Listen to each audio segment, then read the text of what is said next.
કે ભાઈ ચૂંટણી ટાણે જ તમે ક્યાં આવો છો ભાઈ સાહેબ?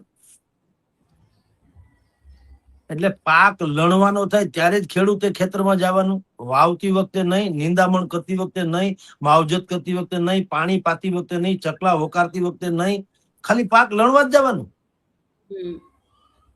કેજરીવાલ આવે કે ભાઈ આવે, રાહુલ ગાંધી આવે, અધિકાર ભલે બધાને હોય, પણ આડા દાડે એટલે કે ચૂંટણી ન હોય ત્યારે આ ગુજરાત નથી હોતું, ભારતમાં નથી હોતું.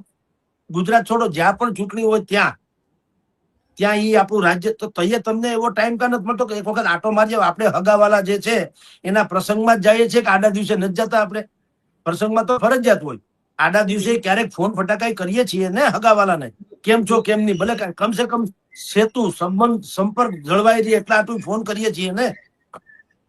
તમે જોજો કોકને હાવ મોકે અવસરે કે પ્રસંગે જ બોલાવતી કે છે કે અરે ભાઈ આ તો તમારો પ્રસંગ આવ્યો, બાકી તમે તો કઈ દેખાતા નથી, અમે તમારા હગાવાલા નથી, કોક દી ફોન કરવો જોઈએ કે નહીં? એવું થાય છે કે નહીં?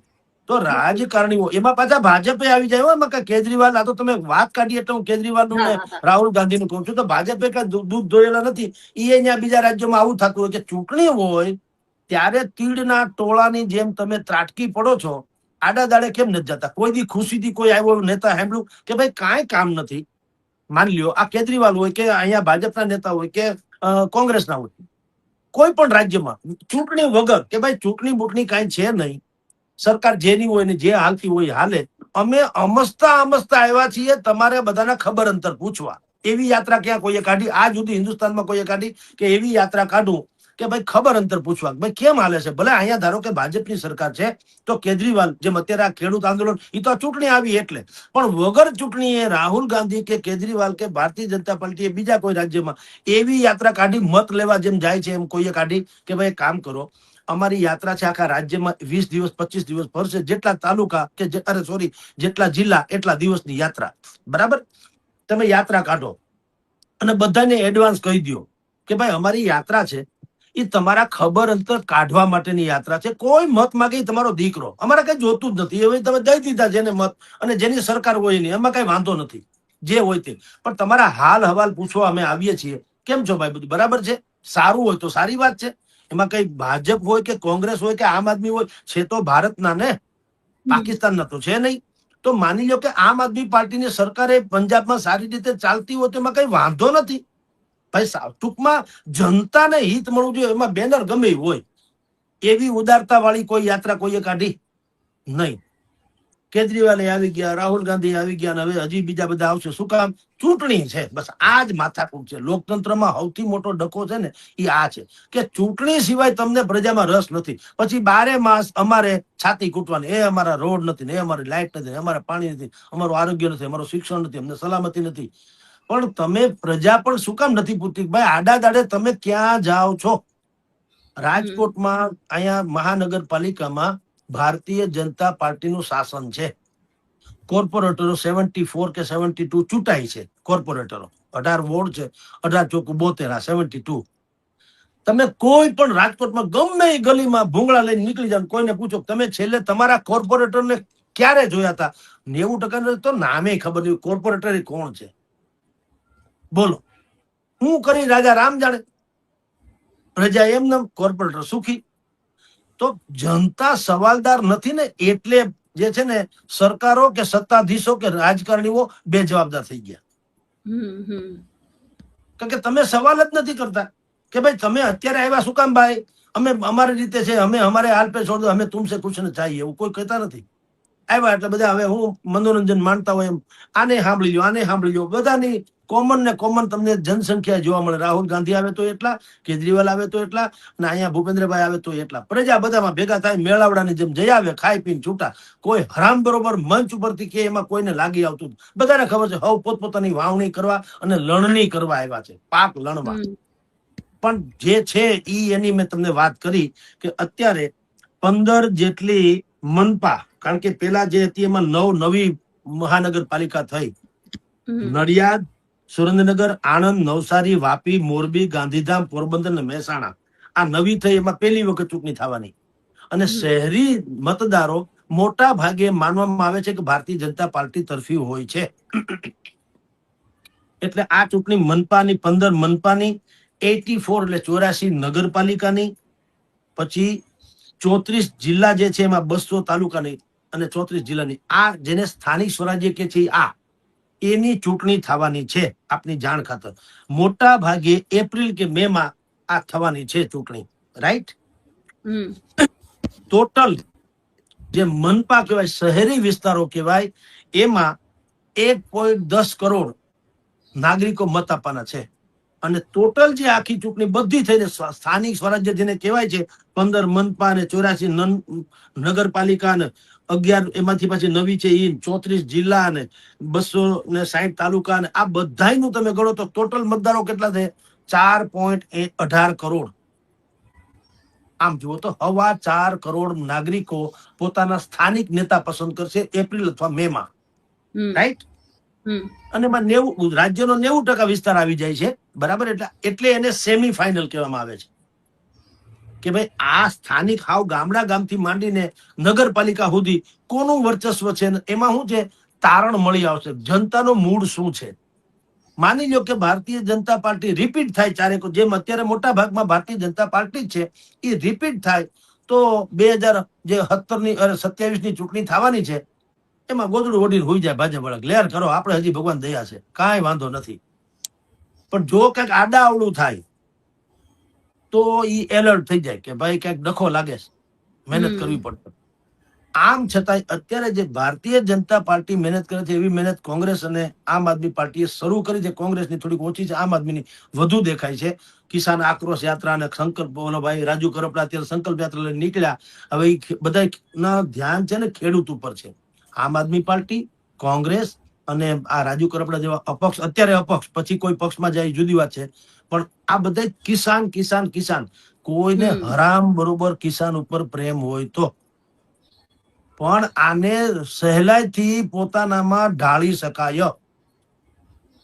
શહેરોમાં કાં ભાઈ અન્યાય, આપણે આપણા નાગરિકોનો અન્યાય નથી થતો. શહેરોમાં નોકરિયાત વર્ગ છે, મહિલા વર્ગ છે, વયસ્ક લોકો છે, બેરોજગાર યુવાનો છે, આ બધાને કઈ બધાને હું ભરપૂર ન્યાય મળી ગયો, ટેસડા કરીએ ખાલી ગામડાના ખેડૂત સિવાય કોઈ દુખી નથી એવું છે રાજ્યમાં? નહીં.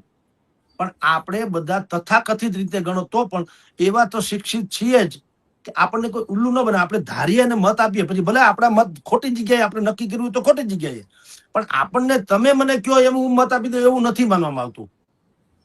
આપણી ખુદની એક વિચારસરણી તો હોય જ છે. એટલે તમે જો બાકી બધું છે ગામડામાં બધું થઈ રહ્યું છે, શહેરોમાં કોઈ યાત્રા કા નથી કરતા ભાઈ.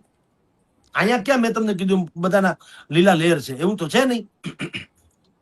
પણ ઓલાને ભોળવી શકાય અને આપણને ભોળવાનો નથી આવતો. આપણે નક્કી કરીને બેઠા છે, તમે ગમે બોલો, મારે જેને મત આપો છે ફિક્સ છે એમ કહું. તમારા કહેવાથી ફરી જાય એવું નથી. એટલે એપ્રિલ મે મહિનામાં જે ચૂંટણી છે મેં તમને કીધું એટલે એને સેમી ફાઇનલ ગણવામાં આવે. સરકાર એને લિટમસ ટેસ્ટ તરીકે લેશે અત્યારની સરકાર, કે આમાં જોઈએ શું પરિણામ આવે છે. આપણી ફેવર ના આવે તો શાંતિ, ન આવે તો એલર્ટ.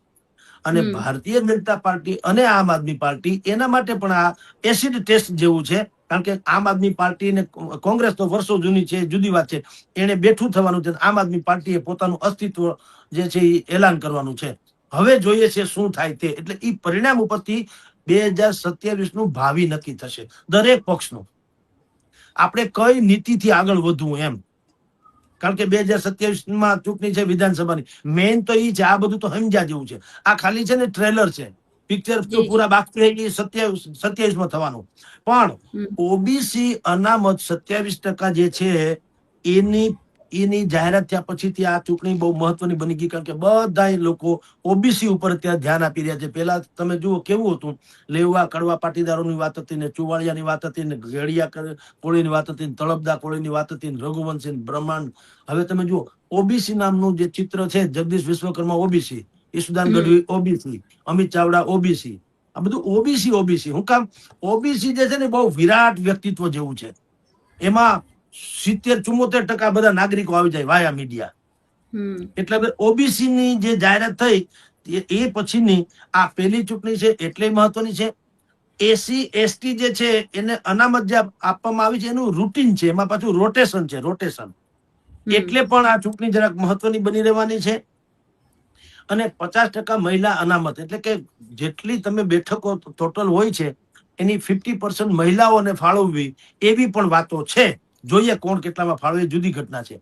પણ આ ઓવરઓલ આ આખી ઘટના હું તમને કહું, એમાં ત્રણેય પક્ષ માટે, ભારતીય જનતા પાર્ટી માટે લિટમસ ટેસ્ટ કે જનતાનો મૂડ શું છે, કોંગ્રેસ માટે આશાનું કઈ કિરણ છે કે કેમ, અને આમ આદમી પાર્ટી માટે બીજો વિકલ્પ ભાજપનો બનવાનું જે હાલતું હતું, અત્યારે પછી થોડુંક રાજુ કરપડાને બ્રેકિંગ થયું એટલે ડખો થયો છે બ્રેકઅપમાં, પણ હવે શું સ્થિતિ છે એ પણ જેમ ઈસુદાન ગઢવીએ 460 જેટલા ઉમેદવારોની યાદી જાહેર કરી પહેલી વખત, એને એવું જાહેરાત કરી કે અમે સામાન્યમાં સામાન્ય નાગરિકને ટિકિટ આપી છે, અને એને એમ કે એવું નહીં કે બાપને હોય તેના દીકરાને ટિકિટ મળે, અમે સામાન્ય લોકોને આપી.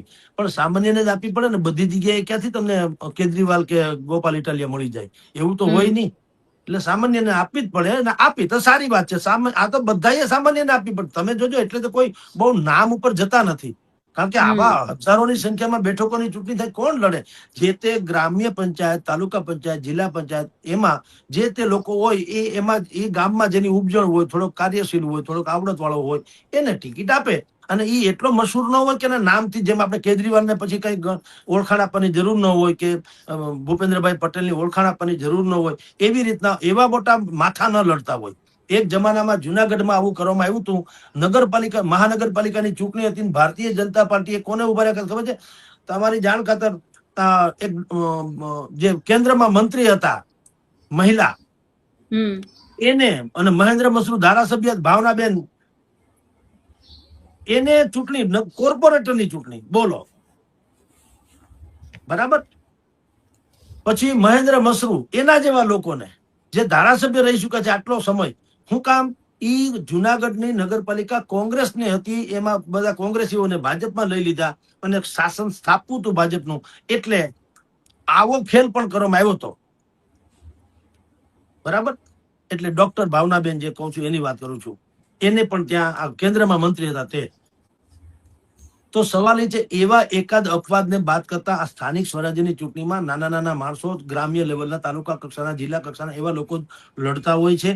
અને કોંગ્રેસે, આમ આદમી પાર્ટીએ ઉમેદવાર જાહેર કર્યા, એનો પ્રચાર એની રીતે ચાલુ છે. એટલે જ ભગવત માન અને કેજરીવાલ આવ્યા હતા ગઈકાલે, અહીંયા ભાષણ કુષણ પાછા એ ભાષણમાં પાછું એવું ભાજપ ઉપર પ્રહાર.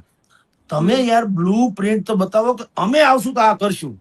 તમે ઓલાભાઈને ગાળું દો એ ઠીક છે, ભાજપ વાળા આને ગાળું દે છે, પણ એના કરતા તમે જે કઈ કર્યું એની ઉપલબ્ધિ, હજી સરકાર અમારી નથી આવી. મેં આની પહેલા એક વખત કેજરીવાલ જયારે આવ્યો હતો, જયારે ગુજરાતમાં વાવાઝોડું થયું હતું અને બધાના ખેતરમાંથી પાક તણાઈ ગયા હતા, એટલે મોઢે આવેલો કોળિયો છીનવાઈ ગયો હતો, જે પછી રાજ્ય સરકારે 10,000 કરોડ રૂપિયાનું કહેવાતું બજેટ બહાર પાડેલું, રાઈટ. એ સમયે સુદામડા નામના ગામમાં, સુરેન્દ્રનગર પાસે, કેજરીવાલ અને ભગવત માનની સભા થઈ હતી. તે દિવસે અમે કીધું હતું, ભાઈ તમે અહીંયા આવીને ખાલી ગાળાગાળી કરી જાવ, એનો શું મતલબ? અહીંયા ગોપાલ ઇટાલિયા ગુજરાતીમાં ગાળું દે, અને અરવિંદ કેજરીવાલ હિન્દીમાં ગાળું દે, પણ વાત તો એ નહીં, ગાળમાં ખાલી ભાષા ફેર થયો. તો ગુજરાતની જનતાને તમે ભાજપને ગાળ દો, એનાથી અમને શું રાહત થાય? મને બીમારી થઈ હોય, દવા તમે ખાવ તો મને કોઈ દી મટે? મારે જ ખાવી પડે ને. તો અમે તે દિવસે મેં એમ કીધેલું કેજરીવાલ અને ભગવત માનને ટાંકીને, કે ભાઈ તમે ત્યાંથી છે ચાર્ટર પ્લેન કરીને અહીંયા આવો છો, 5 સ્ટાર હોટલમાં ને રિસોર્ટમાં રોકાવ છો, કાર્યકર્તાઓ સાથે સંમેલન કરો છો, જયાફત ઉડાડો છો, ખાવ છો, પીવ છો, બધું કરો છો, તમારા પક્ષ માટે તમે બધું કરો. તમારી પાસે કાવડિયા ક્યાં નથી? હરિયાણા, અરે પણ પંજાબ છે, એ તો બહુ સમૃદ્ધ રાજ્ય છે, તો 200-500 કરોડ રૂપિયા અહીંયા ભરાવો. આપણે કોકના ઘરે ચા પાણી પીવા જઈએ ને મહેમાન થઈને, તો એના છોકરાઓના હાથમાં 5-10 રૂપિયા આપીએ. એ 5-10 રૂપિયા તેનું ઘર ના હાલે, એક વ્યવહાર છે, સારું વડીલપણું છે, અને બાળકોને મજા આવે, ને એક વ્યવહાર છે, સૌજન્ય છે. તો તમે ત્યાંથી અહીં સુધી આવો છો, તો 200-500 કરોડ રૂપિયા જાહેર કરો, કે ભાઈ જેમ ભૂકંપમાં દરેક રાજ્યમાં, એમાં આમ કોઈ એવી દલીલ નહીં કરે કે ભાઈ ભારતીય જનતા પાર્ટીની સરકાર છે ને કેજરીવાલ શું કામ પૈસા આપે. એટલે ભાઈ આ જે થયું તું તબાહી, એ સરકારી નથી, એ તબાહી હતી, કુદરતી હતી.